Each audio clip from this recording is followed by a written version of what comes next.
எனது அன்பார்ந்த யூடியூப் நேயர்களே, இன்றைய தலைப்பாக ஒரு நல்ல சப்ஜெக்டு. தலைப்பு நல்ல தலைப்பு, சமநிலையும் சக்தி லீலையும். சமநிலை, ஈக்லிபிரியம், நியூட்ரல், பேலன்ஸ், சக்தி லீலை என்ற தலைப்பு. என்னுடைய வீடியோலாம் நீங்கள் பார்க்கும்போது பார்த்தீங்கன்னா, எல்லாமே எனக்கு மேலேருந்து டைரெக்டாக உணர்த்தப்பட்டது தான்.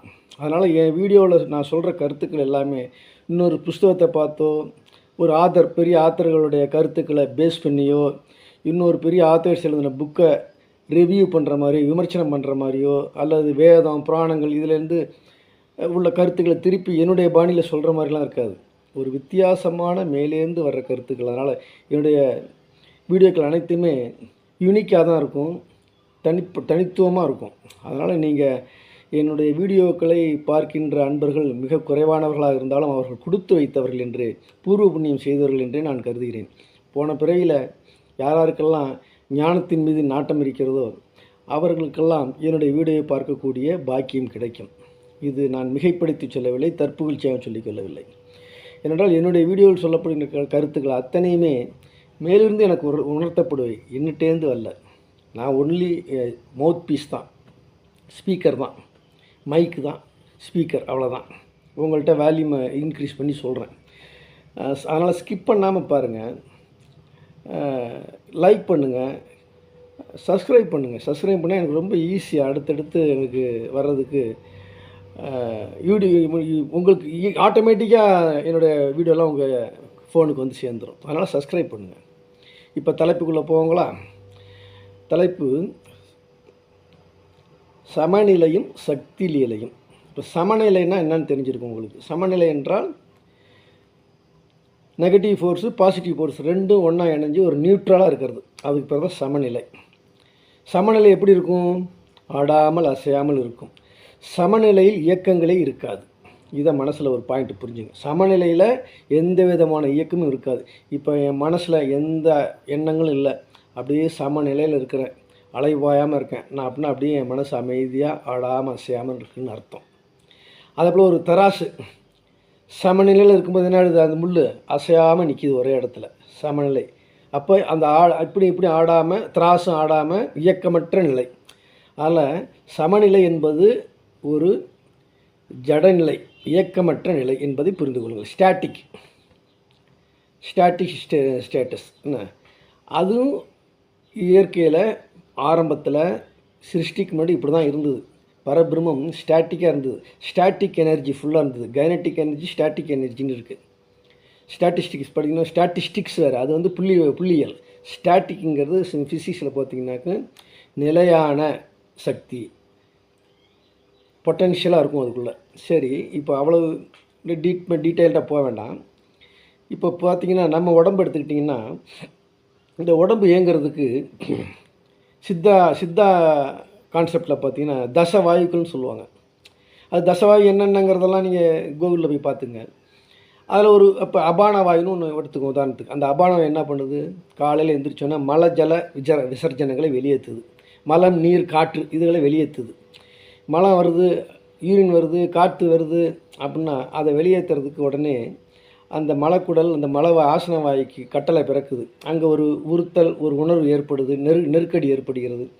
உடனே மூளை என்ன செய்யுது? சரி வெளியே தள்ளுன்னு நரம்புக்கு கட்டளை இடுது. அந்த நரம்பு என்ன பண்ணுதுன்னா அந்த சதைகளில் விரிய செய்து புளியஞ்சை செஞ்சு வெளியேற்றுது. இதுக்கு இந்த காரியத்தை செய்கிறது அபான வாயுன்னு சொல்கிறாங்க. இதுமாதிரி தசவாயுக்களும் உடம்பை இயக்குதுன்னு. அப்போ வாயு என்று சொன்னால் காற்றுன்னு எடுத்துக்காதீங்க. It is electricity, bio electrical energy அப்படின்னு. பயோ எலக்ட்ரிக்கல் எனர்ஜி அதை வாயுன்னு சித்த மருத்துவம் சொல்லுது. அதுபோல் அப்போ பார்த்திங்கன்னா வாயுங்கிறது ஒரு சக்தி. வாயுன்னா நீங்கள் காற்று அப்படின்னு எடுத்துக்கலாம். உடம்புல வாயுன்னு சொல்கிறாங்க, வெளியில் காற்று. பஞ்சபூதங்களில் காற்று ஒரு பஞ்சபூதம். இந்த பஞ்சபூதங்கள் எடுத்துக்கிட்டிங்கன்னா இயக்கத்தோடு இருக்கிறது காற்றும் நீரும். நெருப்பு இல்லை, கண்ணுக்கே தெரியாது. நம்ம உரசனாதான் உண்டாகும், நிறுத்திட்டு அணைஞ்சிடும். அந்த நெருப்பு எங்கே போகுதுன்னு தெரியாது. அது பொட்டன்ஷியலாக மறைஞ்சிருக்கு. இந்த பிரபஞ்சத்தில் உஷ்ணம், நெருப்பு என்கிற தீ என்கிற சக்தி கண்ணுக்கு தெரியாமல் மறைந்திருக்கிறது. அதை ஒரு ப்ராசஸில் உரசும் பொழுதோ, ரசாயன பொருளோடு தேய்க்கும் பொழுதோ அந்த நெருப்பு உண்டாகிறது. ஒரு சக்தி வெளிப்படுகிறது, மறுபடியும் உள்ளே போயிடுது. நெருப்பு சக்தி கண்ணுக்கு தெரியாமல் இருக்கும். இப்போ ஒரு டம்ளரை சூடாக்குனீங்கன்னா சூடாக இருக்கும். அது சூடாக இருக்குன்னு நம்ம தெரியாது, தொட்டு அப்படிங்கிறோம். அப்போ நெருப்பு சக்தி அங்கே இருக்குது, உஷ்ண சக்தி இருக்குது. அதப்போ அது கண்ணுக்கு தெரியாத சக்தி தான் நெருப்பு. காற்று கண்ணுக்கு தெரியலாம், உணர முடியுது. காற்றுக்குள்ளே என்னென்ன இருக்குதுன்னு மைக்ரோஸ்கோப் ஆச்சுன்னா பார்த்துடலாம். நைட்ரஜன் அணுக்கள் இருக்குது, ஆக்சிஜன் அணுக்கள் இருக்குது, கார்பன் டை ஆக்சைடு இருக்குது, ஹீலியம், மீத்தேன், இந்த மாதிரிலாம் இருக்குது. அப்போ அதுக்கு நம்ம கண்ணுக்கு தெரியல வழியா, ஆனால் இருக்குது, ஸ்தூலமாக இருக்குது. அப்போ இந்த பஞ்சபூதங்களில் பார்த்திங்கன்னா உயிர் வாழ தேவையானது, உயிர் உண்டாக தேவையானது நீரும் காற்றும். இந்த ரெண்டு இல்லைன்னா இந்த பூமியில் உயிர் வாழ்க்கை இல்லை. ஜடப்பொருள் இருக்கும். இப்போ பஞ்சபூதம் சொல்கிறேன், 5 எலமெண்ட்ஸ்: ஆகாயம், மண், நெருப்பு, காற்று, நீர். இந்த காற்றும் நீரும் இருந்தால்தான் உயிர் உண்டாகும் என்பது எல்லாருக்கும் தெரிந்தது. வெறும் காற்று இருக்குது, சூரியனில் வந்து வெறும் காற்று தான், ஹீலியம் வாயு இருக்குது, ஆகாயம் இருக்குது, ஆகாயத்தில் சூரியன் இருக்குது, ஒரு இடத்த அடைச்சிக்கிட்டு இருக்குது. அங்கே உயிர் உண்டாகுமா? உண்டாகாது. சனி கிரகம் ஃபுல்லாக லிக்யூட் மாதிரி இருக்குங்கிறான், வாயு ஃபுல்லாக வாயு. அங்கே உயிர் உண்டாகுதுங்களா? கிடையாது. ஆக வெறும் வாயு மட்டும் பத்தாது, நீரும் வேணும், ரெண்டும் இணையணும். இணைஞ்சால் தான் இது உண்டாகும். அப்போது இந்த சமநிலை, இந்த காற்று இருக்கு இல்லையா, காற்றை முதல்ல எடுத்து, காற்றை உதாரணமாக வச்சு பேசுவோம். சமநிலை சக்தி நிலைக்கும் காற்று இருக்குது. இந்த காற்று பஞ்சபூதிலே வலிமையானது என்று வேதங்களில் சொல்கிறது. அதனால தான் ஆஞ்சநேயர் வலிமையான வாயு புத்திரன், பஞ்சபூதங்களில் வலிமையானது வாயு தான் அப்படின்னு. அப்போது இந்த வாயு சக்தியின் ஆதாரமாக காட்டப்படுகிறது, உருவமாக காட்டப்படுகிறது. இப்போ இந்த வாயுன்ற காற்று என்கிறது அதுவாக இயங்குதா? சொல்லுங்கள்.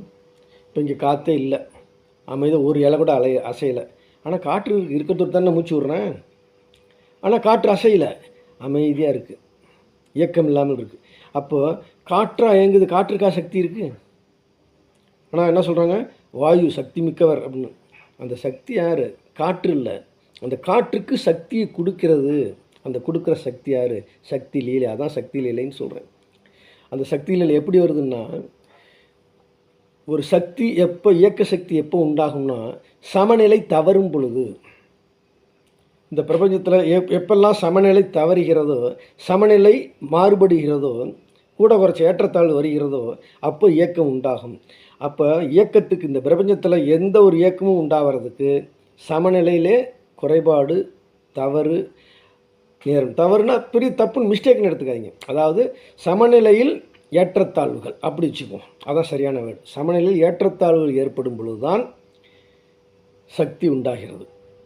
சக்தி உண்டாகி இயக்கம் வருது. இப்போ காற்றுக்கு எப்படி சக்தி இருந்துச்சு? புயல் அடிக்குது. எப்படி புயல் அடிக்குது?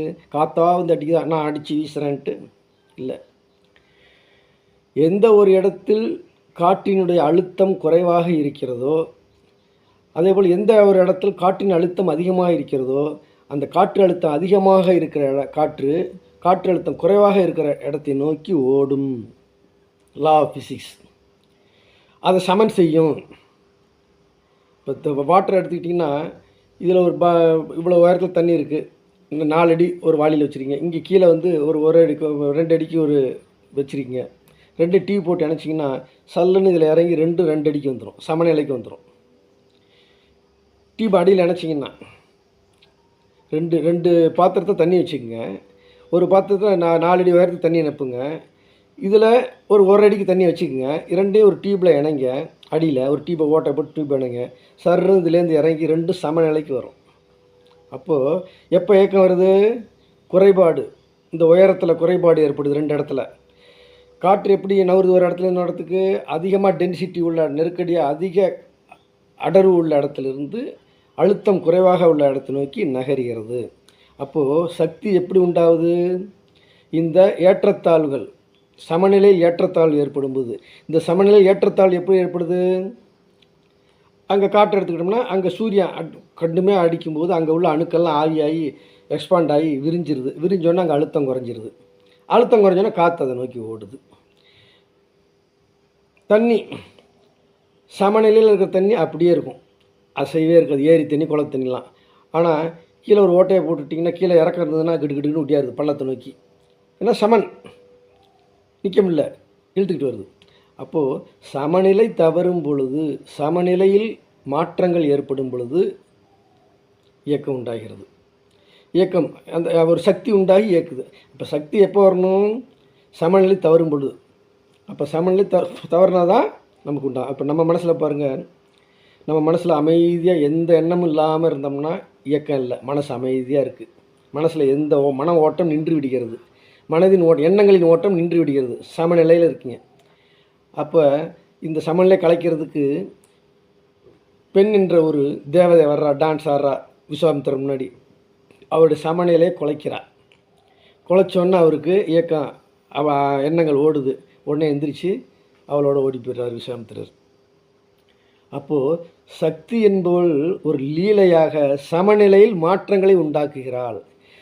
சமநிலையில் மாற்றங்களை உண்டாக்கி இயக்கத்தை ஏற்படுத்துகிறாள் சக்தி. இதைத்தான் சக்தி லீலைன்னு சொல்கிறோம்.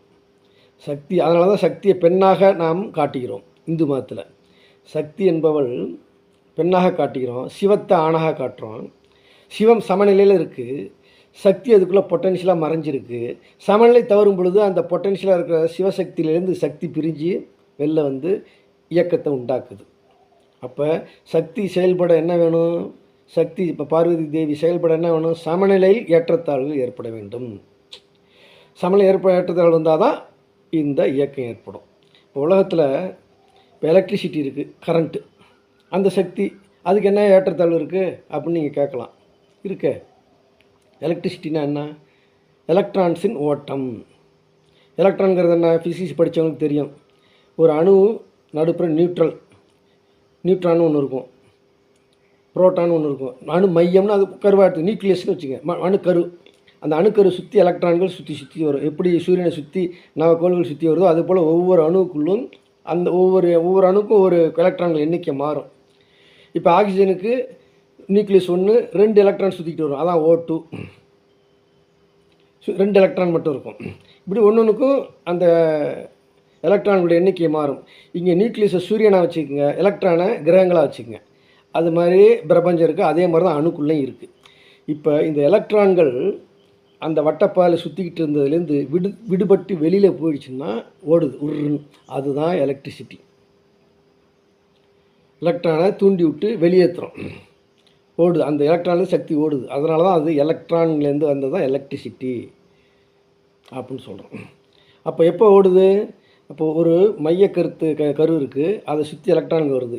அங்கே என்ன இருக்குது? ஃபோர்ஸு, சமநிலை இருக்குது. அதனால் அது அப்படியே அணு இயங்காமல் இருக்குது. அணுவை பிளக்கும் பொழுது சமநிலை தவறுது. எப்படி? இந்த அணுவிலேருந்து எலக்ட்ரானை பிரிக்கிறாங்க, அணுவை பிளக்கிறாங்க, அப்போ சமநிலை தவறி போடுது, பெரும் சக்தி வெளிப்படுகிறது. இந்த அணுக்கரு இருக்கு இல்லையா, நியூக்ளியஸ், அது சென்ட்ரலில் இருக்குது. அதில் 2 ஃபோர்ஸ் இருக்குங்க. ஒரு அணுக்குள்ளே 2 ஃபோர்ஸ் இருக்குது, படித்தவங்களுக்கு தெரியும். மைய விலக்கு விசை, மைய ஈர்ப்பு விசை. அதை இங்கிலீஷில் சென்ட்ரிபீட்டல் ஃபோர்ஸ். சென்ட்ரிபீட்டல்னால் மையத்தை நோக்கி தன்னை நோக்கி இழுக்கும் சக்தி, ஃபோர்ஸ். ஒரு நியூக்ளியஸ் என்ன பண்ணுது? எல்லா எலக்ட்ரான்களையும் தன்னை நோக்கி இழுக்குது. சூரியன் என்ன பண்ணுது? எல்லா கிரகங்களையும் தன்னை நோக்கி இழுக்குது. பூமி என்ன பண்ணுது? சந்திரனை தன்னை நோக்கி இழுக்குது. This is called centripetal force. இதுக்கு நேர் எதிர்வினை என்ன? Centrifugal force. சென்ட்ரிஃபியூகல்ஸ்னால் இந்த மைய கருவிலேருந்து சுற்றி வர்ற ஒவ்வொரு கிரகங்களும் அல்லது எலக்ட்ரான்கள்னு வச்சுக்கிட்டிங்கன்னா அது விலகி ஓட பார்க்குது. இந்த வட்டத்திலேருந்து எஸ்கேப் ஆகணுண்டான்னு பார்க்குது, வெளியில் போகிற ஃபோர்ஸ். ஆனால் வெளில போடாமல் என்ன பண்ணுது? இந்த சென்ட்ரிபீட்டல் ஃபோர்ஸ் பிடிச்சி இழுக்குது. இப்போ ஒரு கல்லை கட்டி ஒரு கைத்தில் கட்டி இப்படி கிருன்னு சுற்றுறீங்க, அப்படி சுண்ட அந்த கல், இந்த கைத்தில் கட்டின கல் அப்படி சுற்றி வருது. அப்போ இந்த என்ன பண்ணு? இப்படி சுண்டும் பொழுது மையத்தை நோக்கி இந்த கல்லை இழுக்கும் பொழுது அந்த கல் என்ன பண்ணுது? அதுக்கு எகென்ஸ்டாக ஒரு force. There is every opposite force to every ஃபோர்ஸுக்கும் ஒரு ஆப்போசிட் ஃபோர்ஸ் உண்டு. அது ஒரு லா இல்லையா? அதான் கன்னில் சொல்கிறோம், சுட்டோம்னா கன்று பின்னாடி வரும்ன்ட்டு ரிவர்ஸ் ஃபோர்ஸ் வரும். அதுபோல் இப்படி மையத்தை நோக்கி இழுக்கும் பொழுது அந்த கல் என்ன பண்ணுது? வெளில ஓட பார்க்குது. ஆனால் அந்த கயிறு அதை ஓட விடாமல் பிடிச்சிக்குது. அதான் சக்தி, இழுத்துக்குது. அப்போ இழுக்கும்போது இதுவும் இழுக்குது, அப்போ ரெண்டும் பேலன்ஸ் ஆகிடுது. பேலன்ஸ் ஆனால் என்ன பண்ணுது? சுற்றிக்கிட்டே இருக்குது, அப்படியே அமைதியாக இருக்குது. அப்போ சுற்றுது, அது ஒரு ஏக்கம் தானே அப்படின்னு சொல்லாதீங்க. சுற்றுறது ஏக்கம்னு சொன்னோம்னாக்கும் அந்த இயக்கம் அந்த அணுக்குள்ளேயே அடங்கிடுது. அங்கு சக்தி வெளிப்படுவதே இல்லை, இல்லைங்களா? சக்திங்கிறது ஒரு ஃபோர்ஸ், சுற்றி வர்றதுங்கிறது ஒரு ஃபோர்ஸ் இல்லை, இட் இஸ் சர்க்குலர் ஆக்ஷன். அப்போது எல்லா அணுக்குள்ளேயும் ஒரு ஆக்ஷன் இருந்துக்கிட்டு தான் இருக்குது. அப்போ ஆக்ஷன் எப்போ இருக்குது? அங்கேயும் சக்தி வேறுபாடு இருக்குது. இப்போ இந்த நியூக்ளியஸுக்கும் இந்த எலக்ட்ரானுக்கும் ஈக்குவல் பவர் இருந்ததுன்னு வச்சிங்களேன், அப்படி நின்றுக்கும். டக்கப்பர் இழுக்கிறாங்களா, இந்த பக்கம் 10 பேர் இழு, அந்த பக்கம் 10 பேர் இழு, அப்போ இழுக்கும்போது அப்படி நின்றுக்குவாங்க.